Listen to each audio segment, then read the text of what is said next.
안녕하세요 여러분들. 이제는 제 이름 아시죠? 김형식 교수입니다. 그동안 공부들 하시느라고 얼마나 수고 많으세요. 이제 강의를 계속합니다. 장애아동 통합보육 자폐아의 주의력 결핍 행동 과다의 이해와 판정 attention deficiency, hyper deficiency 이렇게 나오는데 우리가 이제 많이 들어보는 그런 얘기인데 오늘의 핵심은 이해와 판정 기준 이쪽에서 강조해서 얘기를 하겠습니다. 보면은 아래 1, 2, 3인데 일단은 1만 나와 있죠. 1. 근데 앞에 보면은 1, 2, 3에서 여러 가지 나옵니다. 그래서 1, 2, 3에서 총 6개의 증상이 있어야 되고 1에는 최소한 2개, 2, 3에서는 하나 이상 어떤 증상이 있어야 된다. 그런 얘기입니다. 저는 여러분들 이걸 외우라는 말씀 안 드리고 이런 기준이 나와 있으니까 보시면서 1에서는 6개, 2에서는 1에는 최소한 2개, 2, 3에서는 하나 이상 어떤 좀 특이한 증상이 있어야 자폐 아동이라 우리가 판정할 수 있다 그런 얘기입니다. 말로는 자폐 아동 하는데 우리가 일반 사람들은 기준이 없죠. 누가 자폐 아동이라 카더라 하면 따라하는 것뿐인데 여러분들은 어떤 준거를 가지고 했으면 좋겠다. 첫째, 다음에 최소한 2개의 영역에서 사회적 상호작용에서 질적인 결선이 명백히 있어야 된다. 자폐는 어떤 몸이 아프고 이런 것보다도 어떤 사회적 상호작용이 중요한 뭐라고 할까요? 키포인트가 된다 그런 얘기죠. 그래서 이제 좀 봅시다. 1, 2, 3에서 6개인데 1에는 최소한 2개죠. 여기서 최소한 2개를 얘기하는 겁니다. 사회적 상호작용을 조절하기 위한 눈응시, 얼굴 표현, 신체 자세, 몸짓과 같은 다양한 비언어적 행동 사용에서 현저한 결손. 사람을 보면 눈을 피한다든지 소위 말해서 영어로 eye contact, 눈 맞춤이 안 되는 그런 경우 신체 자세 가만히 있지 못하고 필요 이상으로 막 그야말로 천방지축이 된다든지 얼굴 표현 항상 화난 표정이라든지 일그러진 표정이라든지 하여튼 뭐 그런 게 있겠죠. 해서 다양한 몸으로 나타나는 거 언어적 표현에 언어적 행동 말이 안 된다든지 또는 언어적 행동이 상당히 공격적이라든지 이런 차원에서 문제가 있을 수 있다. 그런 얘기고 두 번째, 발달에 부합하는 또래와 적절한 관계성을 발달시키지 못하는 데서 실패. 그러니까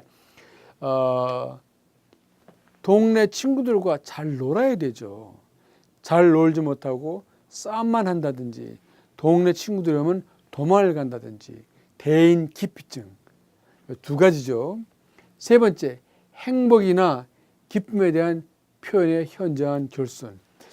좋으면 웃어야 되고 슬프면은 울어야 되는데 그런 것이 도대체 정서적으로 감정적으로 나타나지 않는다. 사회적 혹은 감정적으로 서로 모자란 부분을 보충하는 관계성이 이거 참 어려운 거죠. 누가 좀 어려워하면 얼마나 어려우냐 하고 등 두드려주고 또는 하는 이런 건데 그다음에 이제 사회적 혹은 감정적으로 서로 모자란 부분을 보충하는 관계성이 결연데 이게 사실 제일 어렵습니다. 어떤 사람이 어려워하면 야, 너 얼마나 어려우냐 슬프면 너는 슬프냐 하는 다른 사람의 입장에 서서 그 사람의 그야말로 어떤 감정적 정서적 상황에 대한 이해를 깊이 해주는 그런 건데 사실 이 부분은 상당히 어렵습니다. 어렵지만은 자 여기에서 이제 하나 A, B, C, D가 나왔는데 1에서 최소한 2개 이상의 어떤 증상이 있으면은 첫째로 자폐 장애가 있다고 판단하는 증거가 된다. 근데 제일 쉬운 거는 A 또는 B 이런 걸 겁니다. C까지도 괜찮아요. 이제 D가 제일 어렵습니다. 그래서 A, B, C, D 중에서 여러분이 보시면서 이런 걸 여러분들이 다 관찰하셔야 돼. 관찰하시면서 이제 최소한도 여기서 한 2개는 잡아내야 된다. 자, 그럼 2번을 봅시다. 2번을 보면은 다음에 최소한 하나의 영역에서, 하나의 영역에서 의사소통에서의 질적인 결손이 명확하게 나타난다. 하나, 둘, 셋, 4개가 있는데 이 중에서 하나, 의사소통의 대체적인 형태로서 몸집이나 소리 없는 동작의 사용을 통해서 보완하려는 의도가 수반되지 않는 말로 표현되는 발달의 지체 혹은 전적인 기록. 여기서는 어떤 바디 랭귀지, 몸으로 표현되는 게 아니고 말로 표현되는 발달 지체. 얘기합니다. 말로. 언어 표현 능력이죠. 언어로 표현되는 어떤 발달에 있어서 지체 현상이 오는 거, 이런 것을 우리가 여기서 전적인 기록, 완전히 이게 안 되는 경우입니다. 말이 안 통해요. 이런 경우에 이제 하나로 보고, 두 번째, 적절한 말을 구사하는 경우 타인과의 의사소통을 시작하거나 유지하는 능력에서 현저한 결손, 대화가 이루어지지 않는 거죠. 동문서답한다든지, 이제 아까 앞에서 얘기한 눈을 못 맞추고 집중이 안 되고 딴소리하고 얘기하다가 딴 데로 튀쳐나가는 이런 경우입니다. 그런 경우에 이제 말을 구사하는 경우 타인과 의사소통을 시작하거나 유지하는 능력에서, 타인과 의사소통을 유지하려면 뭘 해야 되죠? 잘 경청해야죠. 타인의 말을 들어봐야죠. 들어야 대답할 말이 나오죠. 듣질 않습니다. 집중이 안 되는 거죠. 그런 의미에서 attention deficiency, 집중력 결손이 나오죠. 세 번째, 정형화된 혹은 반복적인 언어 혹은 이상한 언어의 결과, 한 말을 또 하고 또 하는 경우. 자폐아들도 보면은 뭐 바바바바바 해가면서 한 얘기 또 하고 엄마 하고 한 얘기를 또 하고 의미도 없는 말들을 자꾸 반복하는 그런 걸 봅니다. 다양한 자발적인 가상놀이 혹은 발달에 적합한 사회적 모방놀이의 결여. 이 자폐아동들이 제일 못하는 게 모방이에요. 남 따라서 하는 거. 여러분들 머리가 어느 정도 있으면 좋은 거는 따라하죠. 좋은 노래가 있으면 따라 배우시고. 그래서 몇 시간 전에 얘기할 때 자폐 아동들만 함께 모아놓으면 안 좋다고 했습니다. 왜? 자폐 아동들끼리 있으면 별로 배울 게 없어요. 서로 고함 지르는 거 배우고 이 벽에다가 막 머리 찢는 거, 그런 거나 배우지 정말로 좋은 거를 배우지 못한다. 그래서 모방은 문제가 있는데, 모방은 좋은 모방을 해야지 모방할 수 있는 능력이 없다. 그래서 요 중에 한 가지가 잘 안 되면은 하나의 문제가 있다로 볼 수가 있다. 이제 그런 얘기가 되겠죠. 그다음 볼까요? 그래서 이제 세 번째, 다음 최소한 하나의 영역에서 행동, 관심, 활동의 제한적이고 반복적인 정형화된 형태가 명확하게 나타난다. 그러니까 어떤 행동, 관심, 행동의 어떤 반복적인 형태가, 똑같은 행동이 또 하고 또 한다. 같은 데를 또 가고 했던 말 또 하고 집었던 물건 또 들었다 놨다 하고 하는 그런 거죠. 정상적인 사람은 그런 걸 하지 않죠. 예, 그런 의미에서 이런 것이 관찰되면은 문제 있다고 보는 거죠. 강도나 초점 중 하나에서 비정상적인 하나 혹은 그 이상의 관심에 정형화된 제한된 형태를 수반하는 완전 몰입. 한 가지에 집중하는 것, 한 가지 외에는 하지 않는 완전 몰입. 어떤 강박적인 집착. 어떤 게 있어요? 혹시 여러분들 강박 관련 없습니까? obsession.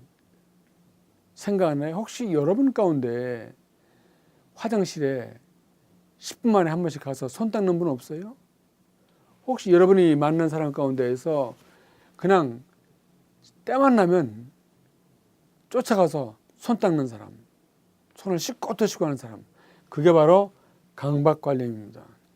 여러분 가운데 저처럼 그런 증상 없기 바랍니다만은 집을 나섰는데 분명히 문을 잠그고 왔는데 잠그지 않은 것 같아 또 가서 잠그고 오고, 또 지하철역 앞에 다 와가지고 또 겁이 나서 문 안 잠근 것 같아서 또 집에 가서 또 문 잠그고, 다 강박관념입니다. 강박관념.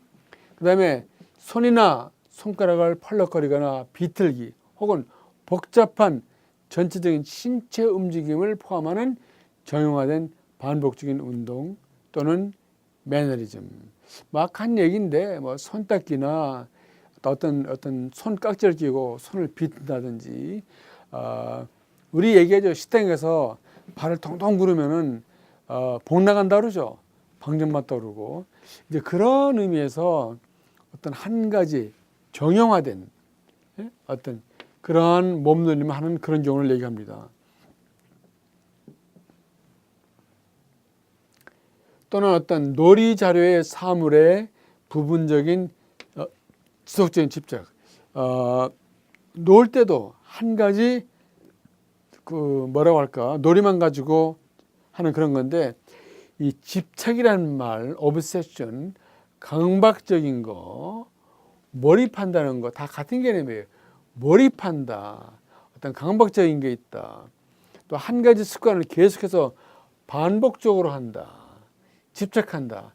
그래서 이런 유사성이 있거든요. 그래서 이런 걸 보면 이거는 자폐적 장애의 판정기 중 2번 항에서 하나의 영역에서 나타나는 그러한 특성이다 하는 것을 여러분이 생각하시면은 얘가 자폐증이 있나 없나 하는 그런 것을 판단하는 데 조금 도움이 될 겁니다.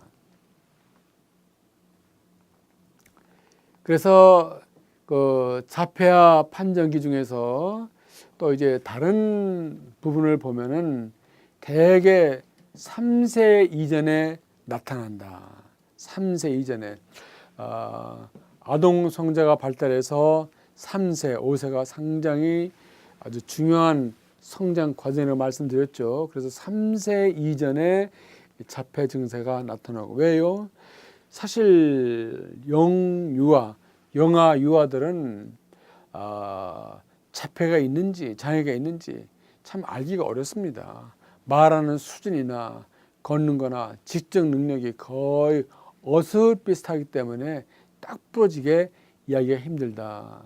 그럼에도 불구하고 다음 영역 가운데에서 최소한 한 영역에서 지체 혹은 비정상적인 기능이 나타난다. 지체 혹은 비정상적인 기능이 나타난다. 사회적 상호작용, 동물들과 노는 거, 엄마 아빠 관계를 갖는 거, 남에 대한 배려를 하는 거, 공격적이 않은 거, 이런 거죠. 사회적 의사소통에 사용되는 언어, 어떤 단어를 사용하느냐, 연령에 맞는 언어, 친절한 언어, 예의 바른 언어, 그런 얘기죠. 이제 그런 것이 잘 안 되면은 여기에 문제가 있다고 보는 거죠. 이상하지 않아요. 5살 먹은 아이는 5살에 맞는 언어를 써야 되는데 그냥 한두 살 난 아이의 그런 수준의 언어를 사용한다고 합시다. 상징적 또는 상상적인 놀이. 상징적이라고 하는 것은 어떤 그 연령에 맞지 않는 어떤 꿈꾸는 아이와 같은 그런 놀이. 그러니까 3살, 4살 아이들이 하는 놀이가 아니고 상당히 기발한 연령에 맞지 않는 어떤 그런 놀이. 또 예를 들어서 여러분이 아이가 있는데 그런 일이 없기를 바랍니다만은 이불장에 올라가서 자기가 슈퍼맨이라고 하면서 스파이더맨이라고 하면서 나른다고 생각해 보세요. 얼마나 위험합니까? 정상적인 아이들은 겁이 나서 안 하는데 이러한 문제를 가지고 있는 아이들은 한 2m, 3m 올라가서 아래로 뜁니다. 치명적이죠. 그런 경우를 우리가 상징적 혹은 상상적인 놀이를 한다고 볼 수 있는 거죠. 또 우리가 이제 그 레트 중위군 인하에서 어떤 아동기 분개성 장애로 인해 설명되어 줄 수 없다 하는 이런 게 있는데, 그 레트 신드롬 제가 네이버를 했는데 한번 여러분들 숙제 하나 드릴게요. 사이버에 들어가서 그 렛 증후군 한번 들어가 보시기 바랍니다. 그러면은 어떤 증후군인가 하는 게 상당히 나옵니다. 일부러 제가 시간에 맡겨서 설명을 안 했는데 이 렛 신드롬은 여러분들이 한번 사이트에 들어가서 보시면서 스스로 자습하면서 자폐장애 판정 기준에 들어가는 것 중에 하나가 렛 증후군이 있구나 하는 것을 한번 알아보시기 바랍니다. 그 다음에 이제 아까는 그 자폐증 이야기했는데 이번엔 주의력 결핍, 과다 행동장애 기준. 우리 가끔 그런 얘기 하죠. 쟤는 행동 과다증에 걸렸나 봐. 여러분들 무엇을 기준으로 해서 철수가 행동 과다증이 있다는 얘기를 하십니까? 그런 얘기거든요. 그래서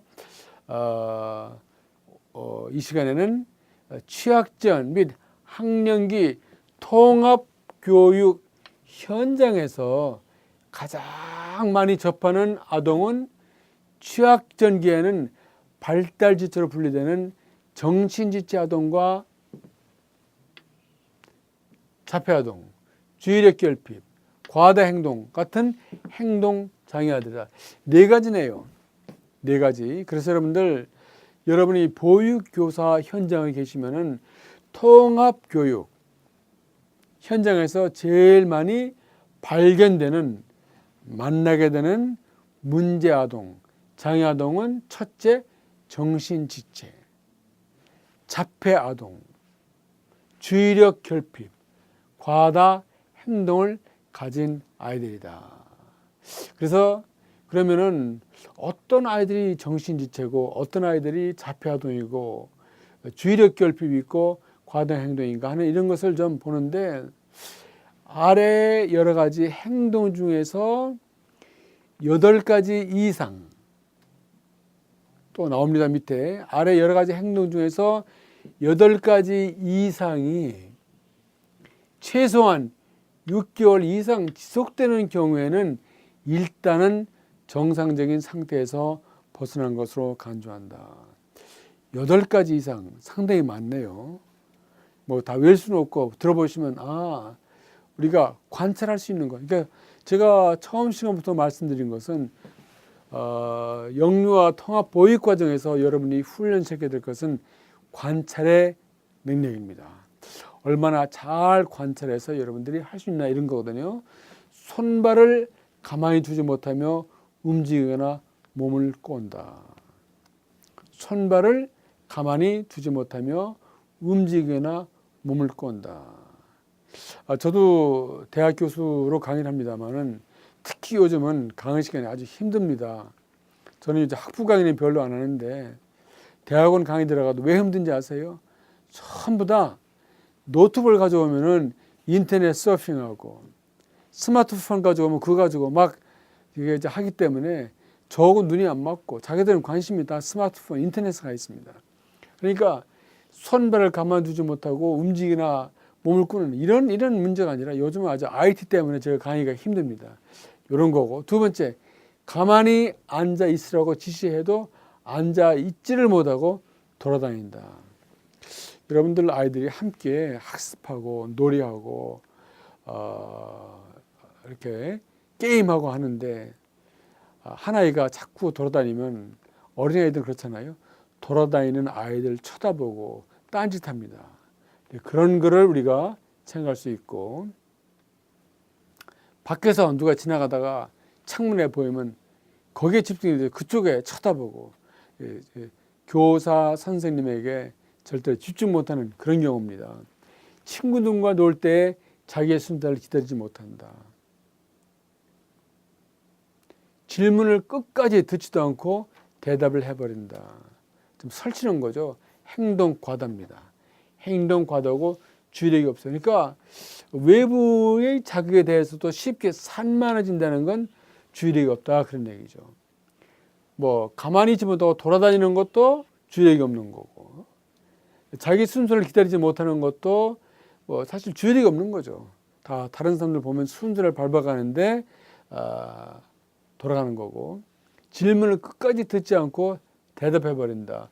뭐 주의력 결핍되고 과다 행동도 되고 책상 정리, 이불 개기, 세면하는 거, 숙제하는 거 등 기본적으로 해야 할 그런 과제인데도 하지 않으려고 한다.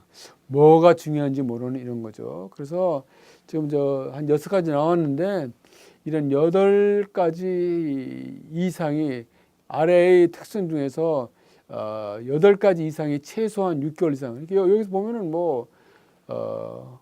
한 3번까지 한번 많죠. 손발을 가만히 있지 못하는 거 하나, 산만해지는 거, 돌아다니는 거, 순서 안 기다리는 거, 세수 안 하는 거, 채성전에 안 하는 거, 입을 안 개는 거, 다 보면, 다 세보면 한 12서너까지 됩니다. 이 중에서 8가지 이상의 행동을 6개월 이상 지속하는 경우에는 문제가 있다. 자, 그러면 여러분들이 김철수 해가지고 얘는 8가지, 9가지 행동을 하는데 얼마나 하나 보자. 한동안에는 뭡니까? 손발을 가만히 두지 않고 움직이지 않는데 선생님 자꾸 지도라니까 그게 고쳐졌어요. 그러면 지우는 거죠. 해서 문제 행동을 한 10가지 해놓고 이게 얼마나 지속되나 하는 것을 보면서 관찰하면서 하는 건데 이게 나중에 문제가 되면은 안 되는 거죠. 그 다음에 또 나오죠. 다 끝낸 게 아니죠. 참, 여러분들이 관찰할 분야가 참 많습니다. 다 비슷하죠. 공부하거나 놀 때 집중할 수가 없다. 집중 안 되는 것. 한 가지 행동을 끝맺지 못하고 이것저것에 신경 쓴다. 이건 뭡니까? 산만하다는 얘기죠. 그러니까 우리가 1번에서 14번까지 하고 있는데 같은 내용을 다른 표현으로 한번 해보는 겁니다. 조용히 놀지 못한다. 말을 너무 한다. 이건 행동 과다죠. 다른 사람들이 놀이에 끼어들거나 방해한다. 이런 아이들은 많이 보죠, 사실은. 이거 문제 아동이라기보다도 까불이, 말썽 꾸러기, 개구쟁이들은 다 하죠. 근데 저게 필요 이상으로 많이 가면 안 되죠. 우리가 6개월이라는 얘기를 했습니다. 다른 사람들이 이야기할 때 듣지 않는 것처럼 보인다. 자기 일이나 물건을 잘 잃어버린다. 간수 못하고. 위험한 놀이나 행동을 많이 한다. 아까 우리가 얘기한 것처럼 공중에 뛰어 올라가서 날아온다든지 이런 얘기겠죠. 그래서 글쎄요. 저는 이런 자료를 준비하시는 분들이 참 대단하다 싶은데 아이들에게 나타날 수 있는 그 문제 행동, 어떤 행동 과다, 또 우리가 관찰의 대상을 해야 될 거. 우리가 그냥 관심 없이 보면 어린애니까 그런가 보다 하지만은 여러분들이 하시는 일은 학습 과정과 관련되기 때문에 어느 정도는 집중해 줘야 되고 어느 정도는 다른 아이들과 함께 사회성을 살려서 놀아줘야 되고 타인에게 피해를 주지 말아야 되고 이렇게 하는 것이 정상적인 아동들이 되는 겁니다. 요래서의 부모들이 자녀들이 귀엽다고 집에서 막 키우는 그런 경향이 있는데 집에서는 어리광 부리고 별짓 다 해도 다 받아주지만 밖에 나가면은 받아주지 않습니다. 그래서 영유아 보육 프로그램, 우리 통합보육을 얘기하지만 그냥 보육 차원에서 일반적인 얘기를 하자면은 보육 과정에서 가장 중요한 것은 사회화예요. 졸업을 하고 나가서 초등학교 가서 할 때 다른 사람들로부터 인정받고 환영받는 그런 사람이 돼야 되는데 이런 문제에 대한 어떤 점검이 안 되고 해결이 안 되고 치료가 안 되면 문제가 많다. 또 이런 아이들이란 이해가 안 되면 여러분들 학습 과정에도 지장을 받을 수 있다 하는 그런 말씀을 드립니다. 그래서 오늘은 여러분들에게 자폐아동이라든지 행동 과다 또는 집중력이 없는 이런 아이들을 어떻게 실제로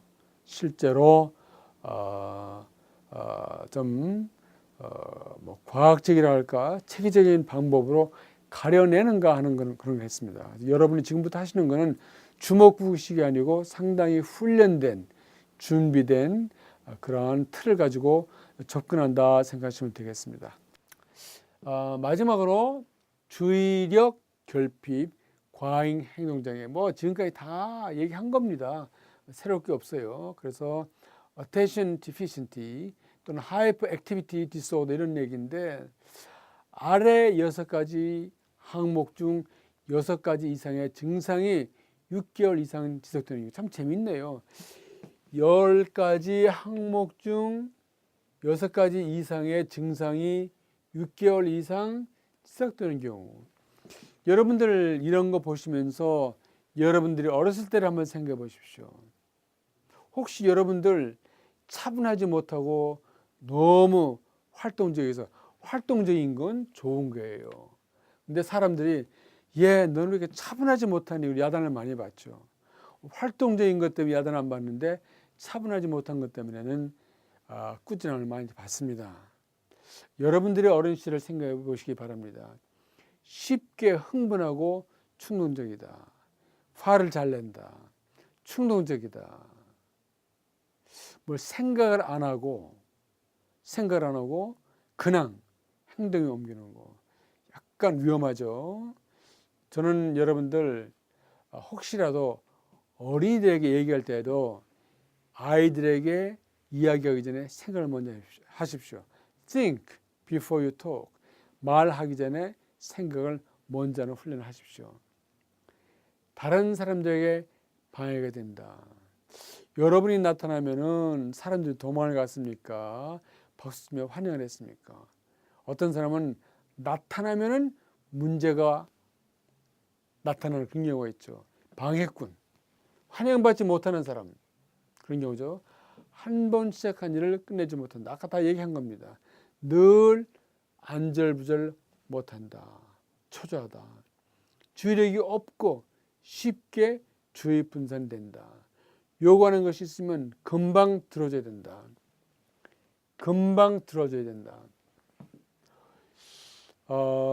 우리말로 좀 빨리 생각 안 나는데 영어로 그런 게 있죠. temper tantrum. 혹시 여러분들 쇼핑센터에 가면은 엄마랑 아들이랑 쇼핑하는데 아이가 뒤로 발랑 다빠지는 거 보죠. 뭐 안 사준다고. 그래가지고 그냥 뒤로 발랑 넘어져가지고 막 발을 동동 구르는 그런 아이들 얘기할 때 요구하는 것이 있으면 금방 들어줘야 돼. 안 들어주면 난리 납니다. 그것도 문제죠. 참을 줄 알아야죠. 애들은 기다릴 줄 알아야 되죠. 엄마의 말을 들어야 되죠. 상황을 판단해야죠. 장 보러 갈 때마다 다 못 사주죠. 달라는 거 다 못 주죠. 근데 한 번 안 되면 발랑 나자빠져가지고 막 경기가 들 정도로 울어버리는 그런 문제. 자주 또 쉽게 울어버린다. 아이들 키우면서 어머니나 아버지로서 애들이 너무 쉽게 울면 참 부끄럽고 난처하죠. 선생님들도 마찬가지죠. 보육교사님들도 아이들이 쉽게 울어버린다. 이런 증상을 보면 반드시 우리가 생각하던 그런 장애는 아닌 것 같지만은 주의력 결핍, 과잉 행동장 이런 것이 다 장애에 속한다는 새로운 사실을 우리가 좀 깨닫게 되는 겁니다. 금방 기분이 확 변한다. 그러니까 어떤 아동의 생각이나 행동, 어떤 무드를 예측할 수 없으면 참 힘들죠. 여러분이 혹시 결혼 생활을 사는데 남편이나 아내 또 자식들, 자녀들의 어떤 행동이나 이런 것이 정말 예측을 불가능한 그런 사람들이다. 하루 이틀도 아니고 너무 어렵죠. 화를 터뜨리거나 감정이 격하기 쉽고 행동을 예측하기 어렵다. 다 비슷한 얘기입니다. 그래서 과잉 행동, 주의력 결핍 이런 건데 어떤 이게 다 중복되는 거고 비슷하지만은 여러분들이 쉽게 체크할 수 있도록 쉽게 관찰할 수 있도록 여러 가지를 한번 써본 겁니다. 여기에서 6가지 이상의 증상이 6개월 이상 지속되는 경우는 좀 문제가 있는 걸로 보자. 뭐 상당히 재미있다고 생각해요. 여러분이 만나는 영유아 보육 현장에서는 이 정도만 가져도 상당히 의미 있게 일할 수 있는 어떤 이론적 내지는 좋은 어떤 지침으로서의 도움이 될 거라는 그런 생각이 듭니다. 수고들 많이 했습니다. 고맙습니다.